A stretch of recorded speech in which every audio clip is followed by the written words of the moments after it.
I think there is no area in cancer that hasn't been affected by the advance in our diagnostic capabilities.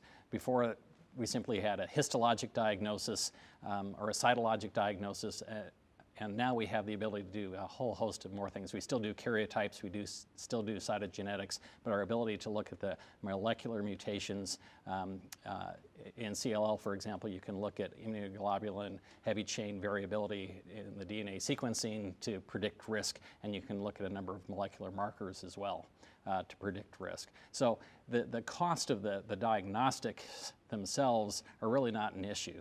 Those are the upfront costs in trying to establish what the most appropriate therapy is for that particular patient. One question is, how are managed care companies influencing or directing or framing the diagnostic evaluation of patients with any type of cancer, including CLL? From our vantage point, it's the upfront cost of establishing what appropriate therapy is. I really think that that purview of overseeing what's appropriate diagnostically is really in the hands of the professional societies, whether or not that be the NCCN or ASCO or other agencies. We really view that as their domain.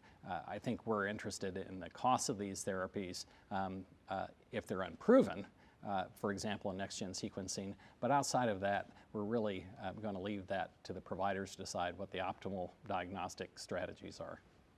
Stem cell transplants are certainly a viable therapeutic options in many patients with hematologic malignancies. It used to be that the cost of the stem cell transplant was the most expensive part of the therapy. A stem cell transplant, an autologous stem cell transplant, $125,000, an allogeneic stem cell transplant, $180,000. And we used to manage those very carefully and ensure that patients were appropriate.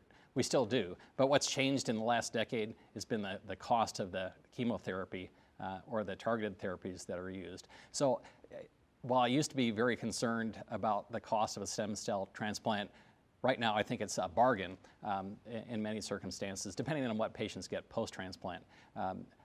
Today in multiple myeloma, for example, and in CLL, patients get maintenance therapy after they get their stem cell transplant, but the cost of the transplant is not the largest cost overall, given the lifetime cost of inducing and maintaining people in remission who have CLL.